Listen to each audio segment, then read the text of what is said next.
Have you ever felt like your emotions are controlling you instead of the other way around? Like you're a passenger in your own life, tossed around by every wave of anger, fear, or anxiety that comes your way. In a world that constantly tells us how to feel, think, and react, imagine having the power to master your emotional landscape and transform inner chaos into unshakable strength. Today, I'm going to reveal 15 powerful Stoic principles that will teach you not just to manage your emotions, but to transform them into your greatest asset. This isn't about suppressing what you feel or pretending everything is fine. This is about developing the emotional resilience that turns life's storms into opportunities for growth. Before we dive in, let me share a story that will help you understand the profound wisdom we're about to explore together. In an ancient village surrounded by mountains and rivers, there lived a skilled potter named Lucia. She was known throughout the region for creating the most beautiful and resilient pottery. Her pieces were not only stunning to look at, but could withstand the harshest conditions without breaking. One day, a young apprentice came to her workshop, eager to learn her secrets. He watched in amazement as Lucia worked, but he noticed something peculiar. Every time she created a new piece, she would deliberately introduce small imperfections into the clay before placing it in the kiln. Confused, the apprentice finally asked, "Master, Lucia, why do you create flaws in your work? Wouldn't it be better to make each piece perfect?" Lucia smiled and continued her work. "Come back tomorrow," she said, "and I'll show you why." The next day, the apprentice returned to find two identical vases on the workbench. One was flawless, perfectly symmetrical and smooth. The other had the subtle imperfections that Lucia always introduced. "Which one do you think is stronger?" she asked. The apprentice, confident in his answer, pointed to the perfect vase. Lucia nodded and then, without warning, struck both vases with the same force. The perfect vase shattered into countless pieces, while the imperfect one remained intact, with only a small crack.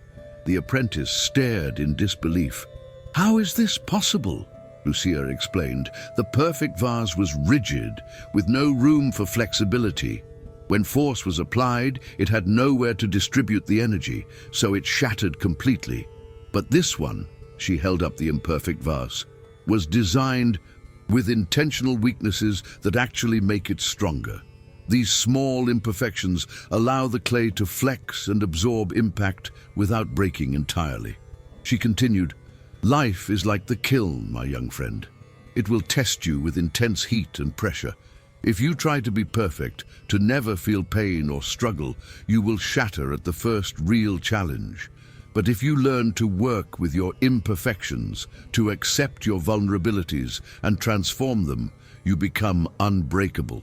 The moral of this story is profound. Our emotional vulnerabilities are not weaknesses to be eliminated, but raw materials to be transformed.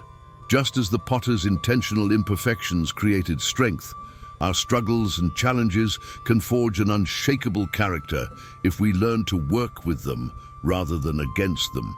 Now, before we begin with the first principle, if you find this type of content valuable, I encourage you to subscribe to the channel and activate notifications.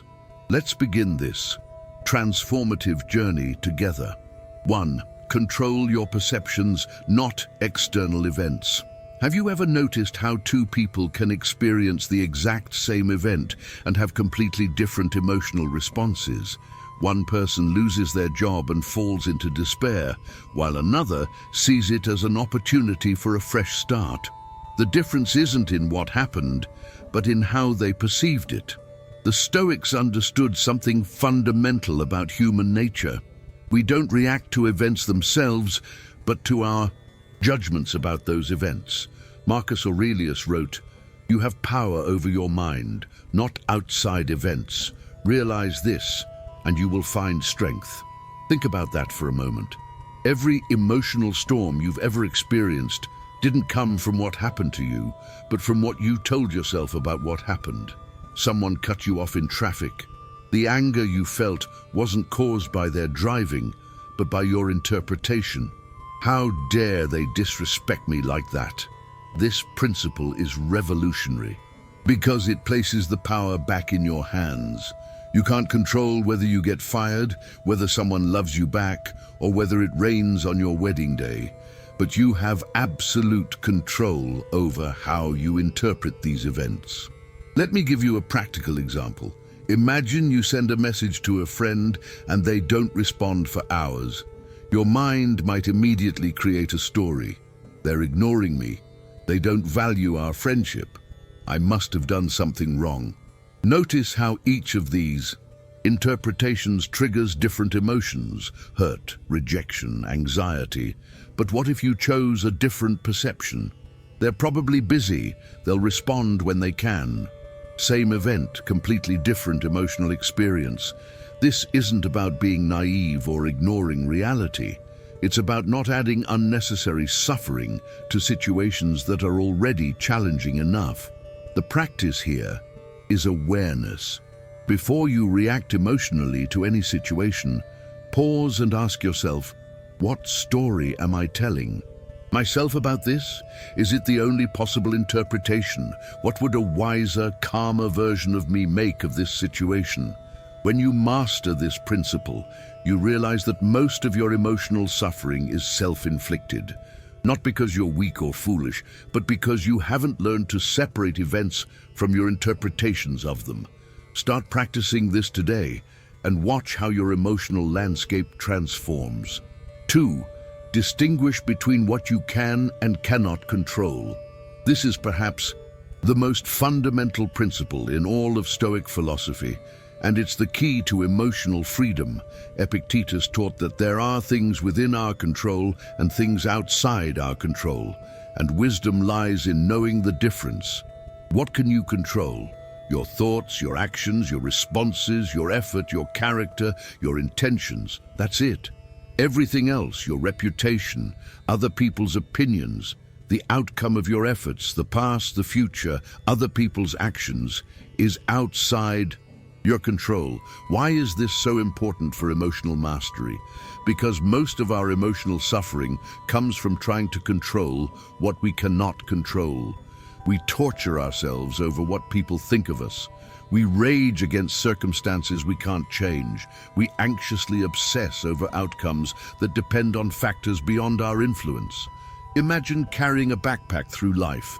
Every time you try to control something outside your power, you put a heavy stone in that backpack. At first, you might not notice the weight, but as you continue trying to control the uncontrollable, your backpack becomes unbearably heavy. You're exhausted, stressed, anxious, all because you're carrying weight that was never yours to carry.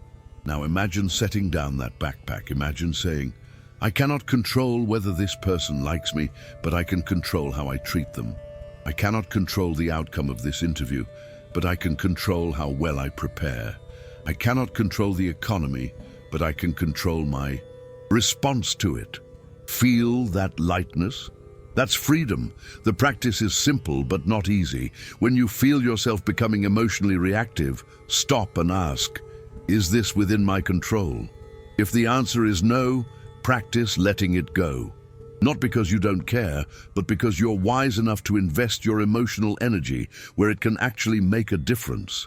This doesn't mean becoming passive or indifferent. It means becoming strategic with your emotional resources.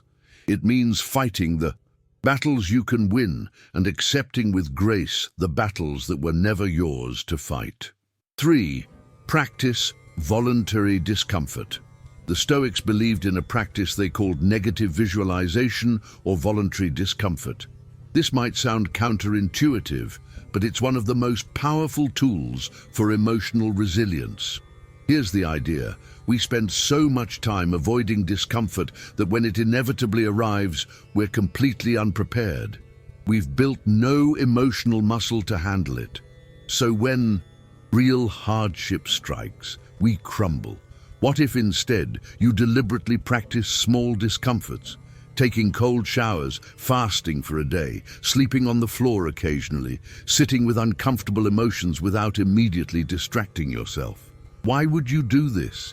Because it builds what I call emotional calluses. Just as your hands develop calluses from hard work, making them stronger and more resilient, your emotional system develops resilience from controlled exposure to discomfort. Seneca wrote, "We suffer more in imagination than in reality." By voluntarily experiencing minor discomforts, you prove to yourself that you're stronger than you think. You realize that discomfort is temporary, survivable, and often much less terrible than you anticipated. Think about it. How much of your life is controlled by the avoidance of discomfort? How many opportunities have you missed? Conversations avoided, challenges declined, all because you were afraid of feeling uncomfortable. When you practice voluntary discomfort, you're sending a powerful message to your subconscious. I am not fragile. I can handle difficult things. Discomfort won't destroy me. Start small. Skip a meal and notice what happens. You'll probably discover that hunger is uncomfortable, but not unbearable. Take a cold shower and observe your mind's resistance. You'll learn that your thoughts about discomfort are often worse than the discomfort itself. This practice doesn't make you immune to suffering, but it does make you confident in your ability to handle whatever life throws at you, and that confidence transforms your entire emotional experience. 4. Understand that everything is impermanent. The Buddhists call it impermanence. The Stoics called it the nature of change. Whatever you call it, this truth is fundamental to emotional mastery. Nothing lasts forever. Not the good, not the bad, not anything.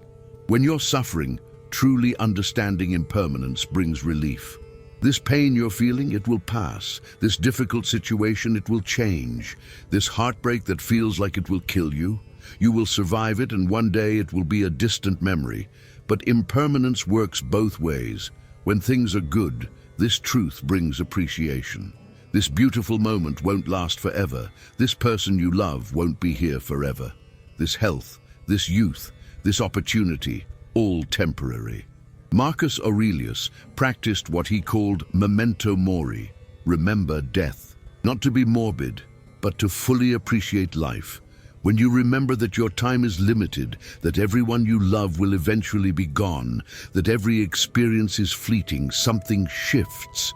You stop taking things for granted. You stop postponing joy. You stop sweating the small stuff because you realize life is too short to waste on trivial concerns. Emotionally, this practice is transformative. When you're angry, ask yourself, will this matter in 5 years? Usually the answer is no, and your anger dissolves. When you're anxious about the future, remind yourself that this moment is all you truly have. When you're grieving a loss, knowing that impermanence is the nature of all things doesn't erase the pain, but it places it in context. The practice is simple. When emotions threaten to overwhelm you, remember impermanence. When joy fills your heart, remember impermanence. This isn't about becoming cynical or detached. It's about living with a clear understanding of reality, which paradoxically makes life more precious, not less. 5. Develop emotional awareness without judgment. Most people experience their emotions as if they're being ambushed. Anger suddenly takes over, anxiety consumes them, sadness drowns them. They feel like victims of their own emotional states. The Stoics taught something revolutionary. You can observe your emotions without being controlled by them. There's a space between stimulus and response, and in that space lies your power. But first, you need to develop what I call emotional awareness. This means learning to notice your emotions as they arise, to name them, to understand them, all without immediately judging them as good or bad. Most of us have been taught to judge our emotions. I shouldn't feel angry. What's wrong with me that I'm so anxious? Why am I sad when I have so much to be grateful for? This judgment adds a second layer of suffering on top of the original emotion. Instead, practice observing your emotions like a scientist observing a natural phenomenon. Interesting, I'm feeling anxiety right now. My chest is tight, my thoughts are racing, my body is tense. No judgment, just observation. This simple shift is powerful because it creates distance between you and the emotion. You're not the anger, you're the person experiencing anger. You're not the anxiety, you're the one observing anxiety moving through you. When you can observe without judgment, you can respond instead of react. You can ask, what is this emotion trying to tell me? What need or value is being threatened here? What's the wise response? Try this practice. Set aside 5 minutes a day to simply sit and observe your internal state. What emotions are present? Where do you feel them in your body? What thoughts accompany them? Don't try to change anything, just observe. This builds the muscle of emotional awareness that will serve you in every challenging moment. 6. Reframe obstacles as opportunities. Marcus Aurelius wrote one of the most powerful lines in Stoic philosophy. The impediment to action advances action. What stands in the way becomes the way. Think about that. The obstacle is the path. The very thing blocking you is actually showing you where you need to grow. Lost your job? That's not just a setback, it's an opportunity to reassess what you really want to do with your life. Relationship ended? That's not just pain, it's a chance to learn about yourself and what you need in a partner. Failed at something? Important. That's not just failure, it's feedback showing you exactly what needs improvement. This isn't just positive thinking or motivational fluff. This is a fundamental shift in how you relate to difficulty. Instead of seeing obstacles as enemies to be avoided, you see them as teachers, showing you the curriculum you need to master. Emotionally, this changes everything. When you face a challenge, instead of the downward spiral of, "Why me? This is terrible. I can't handle this," you can ask, "What is this here to teach me? How can I use this to become stronger? What opportunity is hidden in this difficulty?" I'm not saying this is easy. When you're in the middle of genuine hardship, reframing feels impossible, but that's exactly when it's most powerful. The practice is to train yourself during smaller challenges so that when big ones arrive, this perspective is already installed in your operating system. Start today. Identify one current challenge in your life. Now ask yourself, if I had to find 3 potential benefits or lessons in this situation, what would they be? Force your brain to find them. This simple exercise rewires your emotional response to difficulty from helpless victim to active learner. 7. Practice. Premeditatio malorum. Negative visualization. This is one of the most misunderstood Stoic practices, but also one of the most powerful. Premeditatio malorum means the premeditation of evils, or imagining worst-case scenarios. Now, this might sound like anxiety or pessimism, but it's exactly the opposite. Here's why. Most people avoid thinking about bad things happening, which leaves them completely unprepared when bad things inevitably do happen. Their emotional reaction is shock, panic, devastation. The Stoics suggested spending a few minutes regularly imagining losses. What if you lost your job? What if your partner left? What if you became seriously ill? Not to torture yourself, but to prepare yourself emotionally and practically. When you regularly contemplate potential losses, 3 powerful things happen. First, you appreciate what you have while you have it. Second, you create emotional resilience by pre-experiencing potential pain in small doses. Third, you often realize that even worst-case scenarios are survivable. Seneca wrote, "He robs present ills of their power, who has perceived their coming beforehand." When you've already imagined and emotionally processed potential difficulties, they lose much of their power to devastate you. This practice also reveals something crucial. Many of the things we think would destroy us actually wouldn't. You imagine losing your job and realize you'd survive, find another one, maybe even find something better.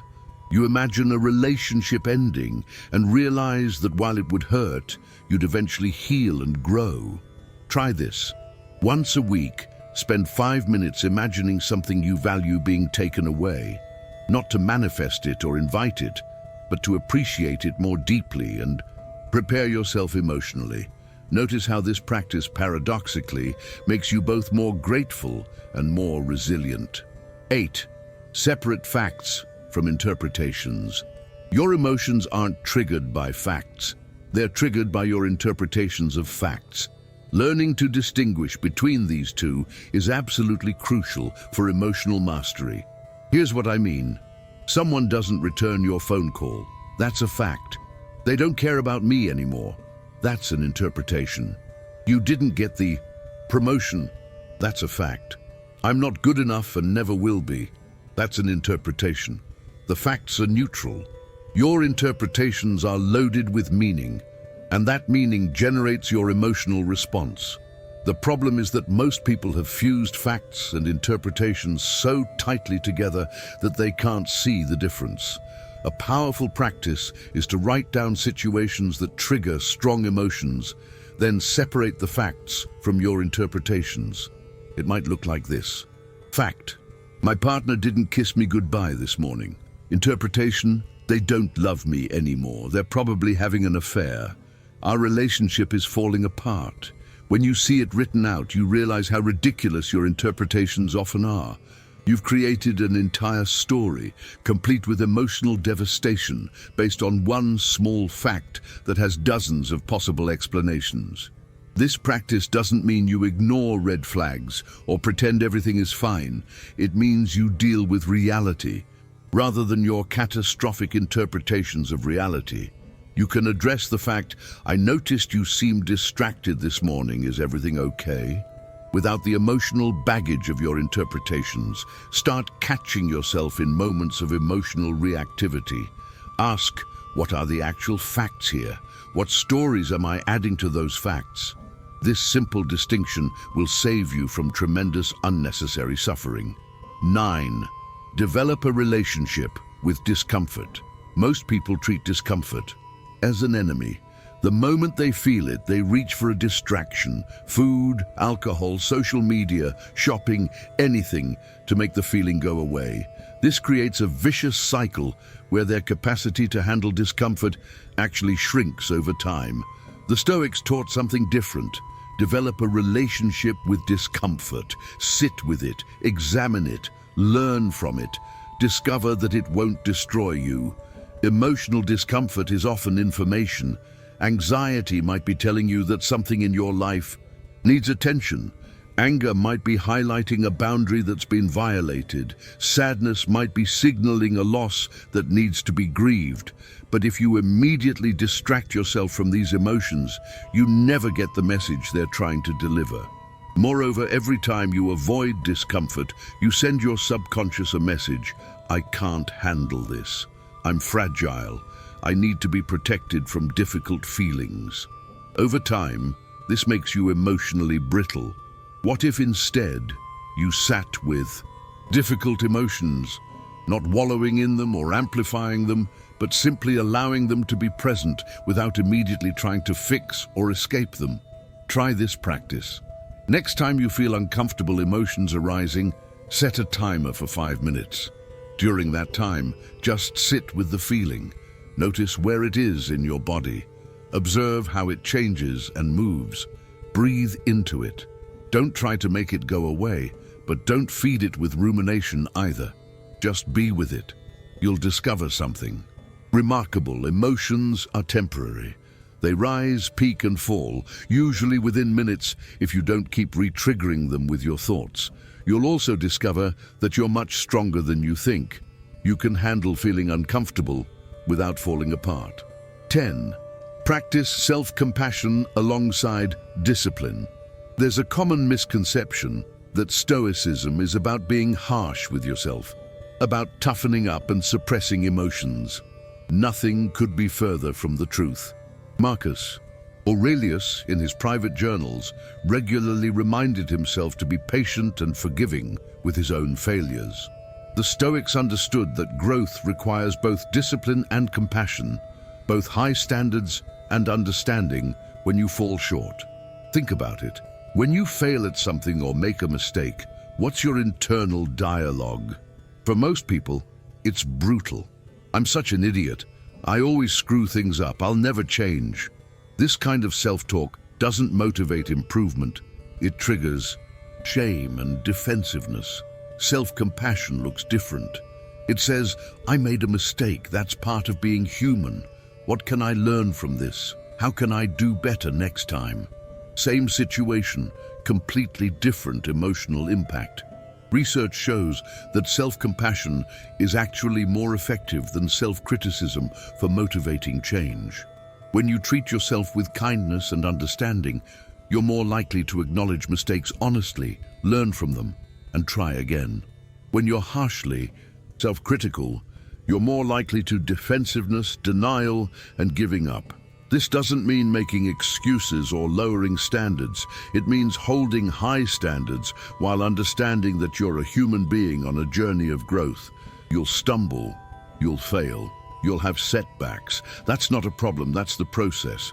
Practice talking to yourself the way you'd talk to a good friend who's struggling. You wouldn't berate them or tell them they're worthless. You'd acknowledge their pain, remind them of their strengths, and encourage them to keep trying.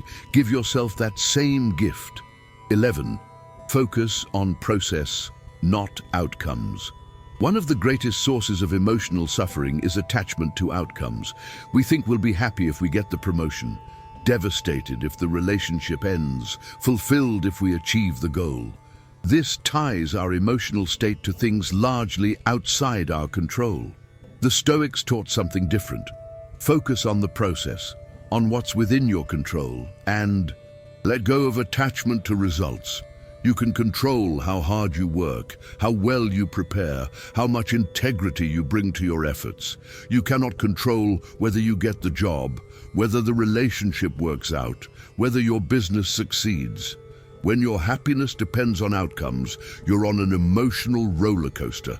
Success brings temporary elation, failure brings devastation, and you're never at peace because the next outcome is always uncertain. When you focus on process, you find a different kind of fulfillment. Did I do my best? Did I act with integrity? Did I show up fully? If yes, then regardless of the outcome, you can be at peace. This doesn't mean you don't care about results. It means you understand that results are partly dependent on factors outside your control: luck, timing, other people's decisions. You give your best effort and then accept whatever comes with equanimity. Practically, this means regularly asking yourself, am I focused on what I can control or what I can't control? When you catch yourself obsessing over outcomes, redirect your attention to the process. What's the next right action I can take? What can I do right now that's within my power? This shift creates emotional freedom because your peace of mind is no longer held hostage by circumstances outside your control. 12. Understand your emotions are habits.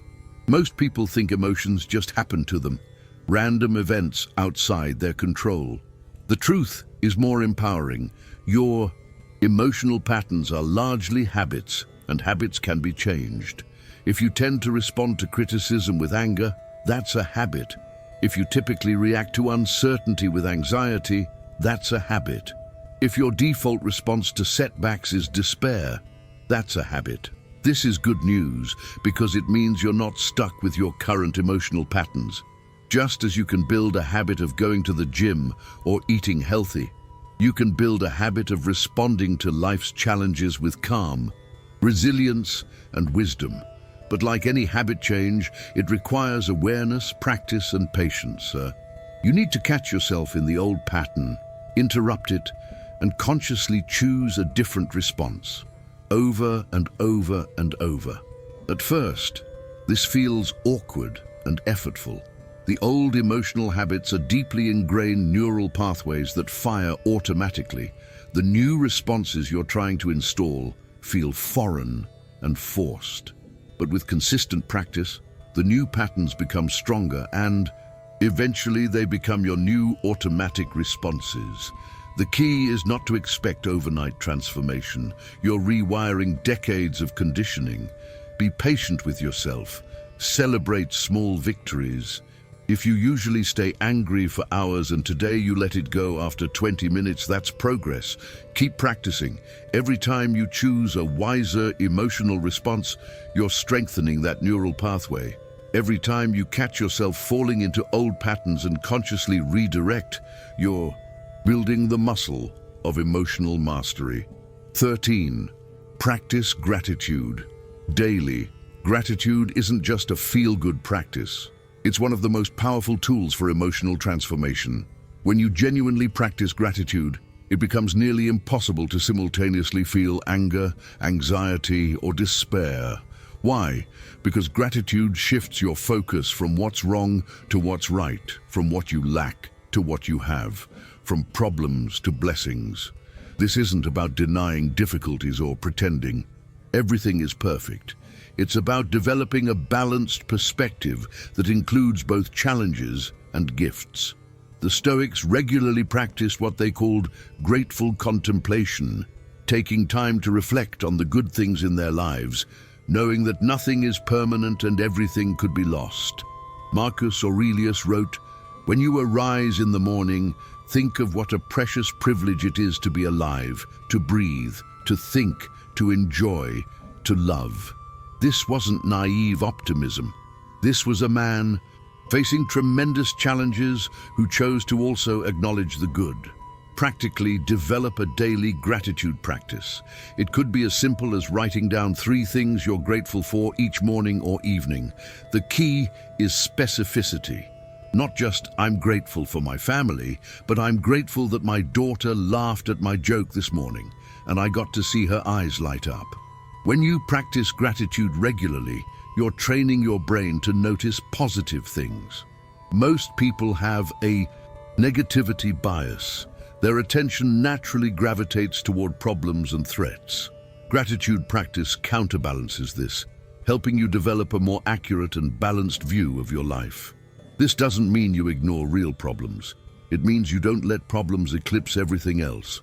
You can acknowledge that you're facing challenges while also appreciating that you have health, people who love you, a roof over your head, countless blessings that you typically take for granted. 14. Accept responsibility for your emotional state. This might be the hardest principle to truly embrace, but it's also the most liberating. You are responsible for your emotional state, not your circumstances, not other people, you. This doesn't mean you're to blame for every difficult emotion you experience. Life brings legitimate pain, loss, and hardship.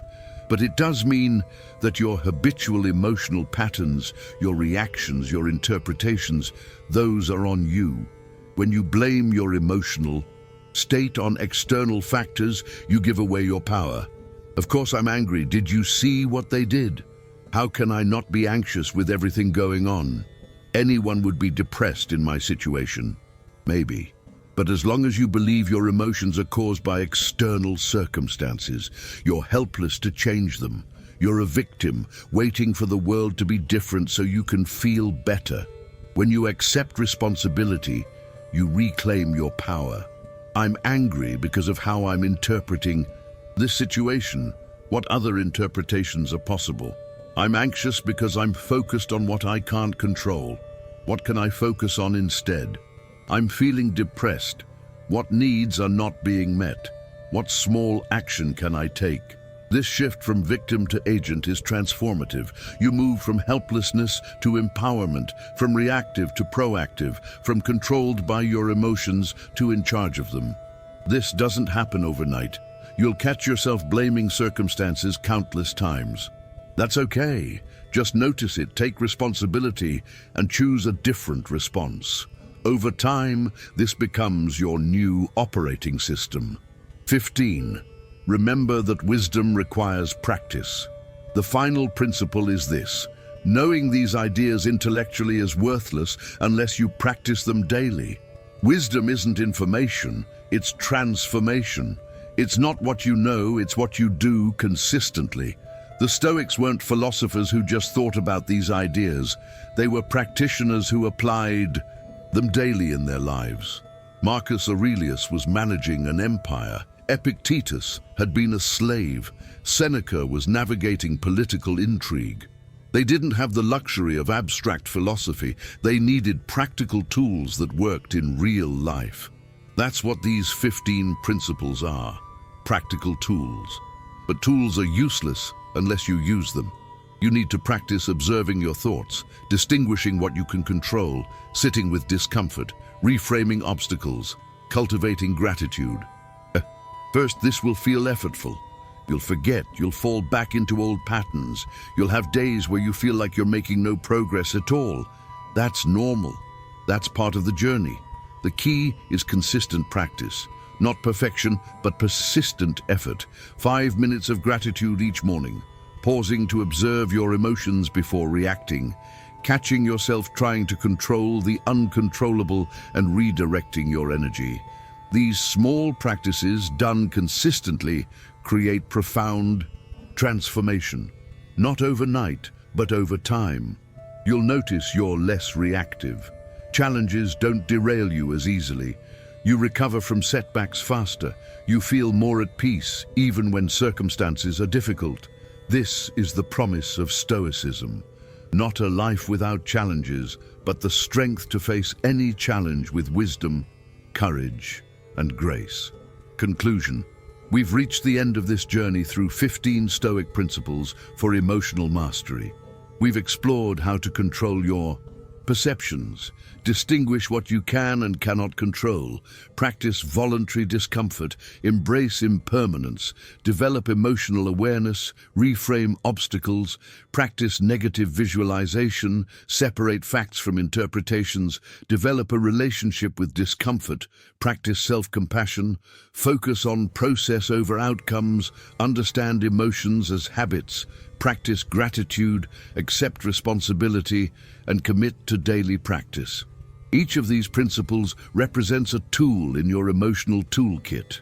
Not all of them will resonate equally with you, and that's fine. Start with one or two that speak to you most clearly. Practice them until they become second nature. Then add another. Remember, this isn't about becoming emotionless or suppressing what you feel.